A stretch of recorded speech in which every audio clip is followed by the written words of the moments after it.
वो कहते हैं ना, जिस चीज का इलाज नहीं हो तो उसमें टेंशन क्या लेनी। पर दोस्तों, दिक्कत ये है कि हमें अभी तक पता ही नहीं है कि किस चीज का इलाज है और किसका नहीं है।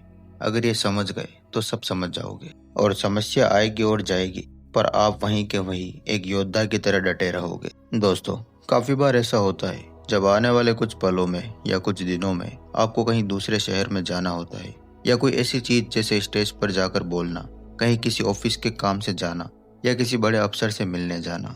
उससे पहले आप अपने मन में काफी तरह की कल्पनाएं बनाते हैं। जैसे उस एक सीन को इमेजिन करते हैं, या फिर किसी अफसर से अगर आपको बात करनी है तो आप मन ही मन सोचते हैं कि मैं ऐसे बात करूंगा, वैसे बात करूंगा, ऐसा रिएक्ट करूंगा। आप अपने आप को परफेक्ट दिखाने के लिए पूरा इमेजिन करते हैं। पर इसी बीच क्या होता है कि एकदम से किसी एक नेगेटिव विचार से आपकी इमेजिनेशन बिगड़ जाती है। जैसे मान लीजिए, पहले कभी आप किसी अफसर से मिलने गए और उनका आपके प्रति व्यवहार सही नहीं रहा था, तो आपको वो बात याद आने लगती है। तो आप अपनी अगली मीटिंग को भी उसी घटना से जोड़ते हैं, और फिर आपके मन में वही सीन वापस बनने लगता है कि पहले भी ऐसा हुआ है तो इस बार भी ऐसा होगा।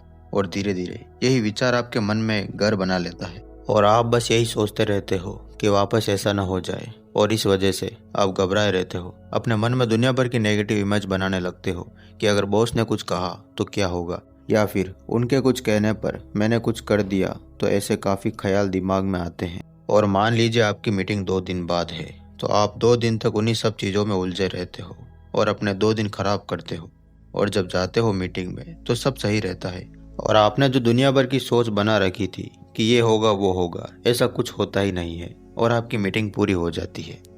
अब देखिए, आपने जो इतना सब कुछ सोचा वैसा कुछ भी नहीं हुआ। आपकी मीटिंग भी अच्छे से हो गई, पर वो जो आपके 2 दिन खराब हुए जिसमें आपने ये सब बातें सोची, परेशान हुए, बेचैन हुए, कहीं मन नहीं लगा, बस दिल बैठा बैठा सब महसूस हो रहा था, और जैसा आपने सोचा था वैसा कुछ हुआ ही नहीं, तो आप वापस घर आकर सोचते हो कि मैं इतना परेशान क्यों हुआ, जबकि जो मैंने सोचा वो तो कुछ हुआ ही नहीं। अब जो भी हुआ हो, आपके 2 दिन तो बेचैनी में निकल गए ना। और अगर आज इस बेचैनी को नहीं समझोगे तो ऐसे कितने ही दिन बेचैनी में निकलते जाएंगे। और आपको ये बात तो समझ आ रही है कि आप जो सोचते हो वैसा या उतना बुरा कभी होता नहीं है। हम बस अपनी मन की कल्पनाओं में उसे बड़ा बनाते हैं। अब देखिए, जो आपके वो 2 दिन खराब हुए थे, उन 2 दिनों को कैसे बिना बेचैनी और परेशानी के बिताए। यानी कि अगर जिंदगी में आगे कभी ऐसे मौके आए तो आपको क्या करना चाहिए उन दिनों को शांति से गुजारने के लिए। तो दोस्तों, मैं आपको बताने वाला हूँ 2000 साल पुराना एक ऐसा तरीका जिसे अपनी जिंदगी में अपनाकर आप उन्हीं 2 दिनों की बेचैनी से बाहर निकलकर अपनी असली जिंदगी में वापस आ सकते हैं, और बिना घबराए और बिना अपने मन में कल्पना किए जी सकते हैं।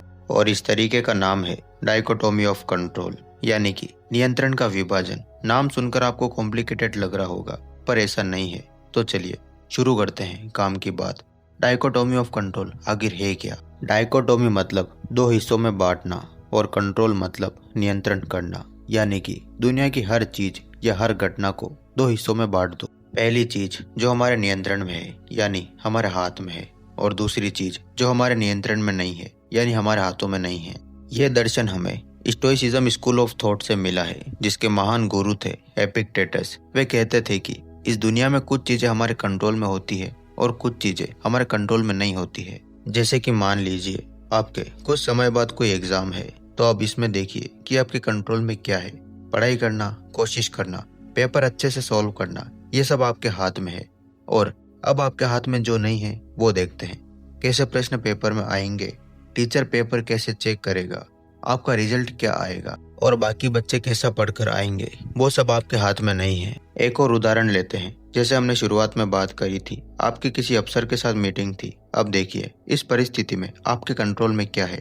आपका बात करने का तरीका, आप उन्हें किस तरह कोई चीज समझा पाते हो, और आपको किस तरह दिखना है, तैयार होना है, ये सब आपके हाथ में है। और आपके हाथ में क्या नहीं है, वो है कि अफसर किस तरह आपकी बात का जवाब देगा, आपकी बात सुनकर किस तरह प्रतिक्रिया देगा, या उसे आपकी बात पसंद आएगी या नहीं। ये सब आपके हाथों में नहीं है। ये तो था डाइकोटोमी ऑफ कंट्रोल का सीधा सा मतलब। अब सवाल ये है कि हमें तनाव क्यों होता है, और इसका सीधा सा जवाब ये है कि हमारी 90% एनर्जी और मानसिक शक्ति उन चीजों पर बर्बाद हो जाती है जिन पर हमारा वास्तव में कोई कंट्रोल ही नहीं है। हम ये सोच सोच कर परेशान होते रहते हैं कि दूसरे लोग हमारे बारे में क्या सोच रहे हैं, हमारी बातों की क्या प्रतिक्रिया दे रहे हैं, और कुछ ऐसी परिस्थितियाँ जिन पर वास्तव में हमारा कोई कंट्रोल ही नहीं होता है। जैसे मौसम को लेकर टेंशन में आ जाते हैं, अरे बारिश होगी तो पिकनिक खराब हो जाएगी, क्या आप बारिश को रोक सकते हैं? नहीं। हम बीते हुए कल को लेकर रोते रहते हैं, काश मैंने वह नहीं किया होता। क्या आप टाइम मशीन से अतीत बदल सकते हैं? नहीं। यही है वह जड़। हम अपनी मानसिक शांति का दाम उन चीजों पर लगा देते हैं जो हमारे हाथ में नहीं है। एपिक्टेटस कहते थे, अगर कोई चीज आपके कंट्रोल से बाहर है तो उसे बुरा या अच्छा कहना भी बंद कर दो, क्योंकि ऐसा करके आप खुद को ही दुखी कर रहे हो। अब आते हैं असली मुद्दे पर कि अब हमें क्या करना चाहिए। जब भी तनाव हो, ये 3 स्टेप फॉलो करें। ये 5 मिनट से भी कम का प्रोसेस है। सबसे पहला स्टेप है रुको और पहचानो। जैसे ही तनाव महसूस हो, एक लंबी सांस लो और खुद से ये पूछो, ये जो परेशानी है इसका कौन सा हिस्सा मेरे कंट्रोल में है और कौन सा हिस्सा मेरे कंट्रोल में नहीं है। बस इतना सवाल खुद से पूछो। दूसरा स्टेप है एक लिस्ट बनाओ जिसमें कम से कम 2 मिनट लगेंगे। मन में ही बनाओ या फिर कागज पर। एक तरफ आपको लिखना है जो चीज़ आपके कंट्रोल में है, यानी कि जो आपके हाथ में है, और दूसरी तरफ लिखना है वो चीज़ जो आपके कंट्रोल से बाहर है, यानी कि आपके हाथों में नहीं है। जैसे कि कंट्रोल में है मेरी कोशिश, मेरा टाइम मैनेजमेंट, मेरा फोकस, मेरी टीम से कम्युनिकेशन, मेरी नींद और खान पान। और कंट्रोल में नहीं है बॉस का मूड, क्लाइंट की डिमांड, ऑफिस की राजनीति, सर्वर डाउन होना, डेडलाइन बढ़ेगी या नहीं। अब तीसरा स्टेप है एक्शन लो और सरेंडर कर दो, और इसमें आपको सिर्फ 2 मिनट लगेंगे। अब आपको क्या करना है, कंट्रोल से बाहर वाली लिस्ट को देखो और इसे दिमाग से निकाल कर एक तरफ रख दो।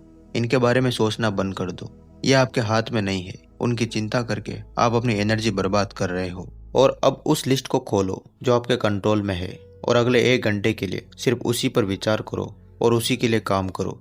जैसे कि अगर कल एग्जाम है तो आपके कंट्रोल में है पढ़ाई करना, तो आप पढ़ाई करो, बजाय ये सोचने के कि पेपर कैसा आएगा और उसमें प्रश्न कैसे आएंगे, क्योंकि वह आपके हाथ में नहीं है। और आप नोटिस करोगे कि आपने अपनी एनर्जी को बर्बाद होने से बचा लिया और उसे सही जगह लगा दिया। तनाव अपने आप कम हो जाएगा। अब देखिए इस दर्शन को या तकनीक को हमारी रोजमर्रा की जिंदगी में कैसे लागू करें। जैसे कि पहले है रिलेशनशिप।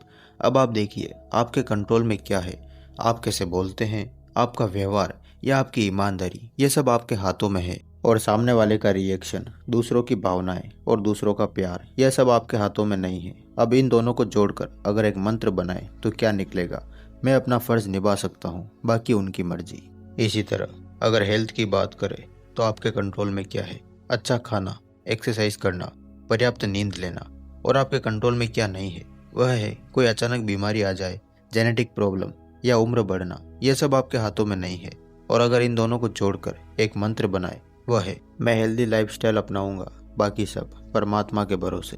और इसी तरह अगर सफलता की बात करें, मान लीजिए आपने कोई किराने की दुकान लगाई। अब आपके कंट्रोल में क्या है, दुकान की सफाई करना, सामान की अच्छी क्वालिटी, ग्राहकों से अच्छा व्यवहार, सही दाम रखना, टाइम पर दुकान खोलना और बंद करना। और कंट्रोल से बाहर है बगल वाला नया मॉल, ग्राहक कहाँ शॉपिंग करेंगे, महंगाई बढ़ेगी या नहीं, या फिर सरकारी नीतियाँ। और अगर इन दोनों को जोड़े तो यही मंत्र निकलता है, कर्म करो फल की चिंता मत करो। देखा, यह तो गीता का भी सिद्धांत है और यह कोई नई बात नहीं है। बस इस सिस्टमेटिक तरीके से हम अपनी लाइफ में अपना सकते हैं। तो दोस्तों, यह था तनाव को 5 मिनट में दूर भगाने का मंत्र, डाइकोटोमी ऑफ कंट्रोल। यह कोई जादू की छड़ी नहीं है जो आपकी प्रॉब्लम्स गायब कर देगी, बल्कि एक शक्तिशाली तरीका है जो आपको बताएगा कि आपको अपनी एनर्जी और फोकस लगाना कहाँ पर है। आज से जब भी आपको तनाव हो, खुद से वह 3 जादुई सवाल पूछना, यह मेरे कंट्रोल में है या नहीं। और आप पाएंगे कि जितना तनाव आप लेकर बैठे थे उसका हकीकत में कोई मोल नहीं है। अगर वीडियो पसंद आया हो तो इसे लाइक जरूर करें और अपने उन दोस्तों के साथ शेयर करें जो हमेशा टेंशन में रहते हैं। ऐसे ही ज्ञान की बातों के लिए चैनल को सब्सक्राइब कर लें और घंटी का बटन दबाना न भूलें। नीचे कमेंट में जरूर बताएं आज की सबसे बड़ी टेंशन क्या है जिस पर आपने यह तरीका आजमाया। आपकी मानसिक शांति आपके अपने हाथों में है, इसे किसी और के हाथों में मत दीजिए। फिर मिलेंगे ऐसी ही एक और जबरदस्त वीडियो के साथ। तब तक के लिए धन्यवाद। जय हिंद।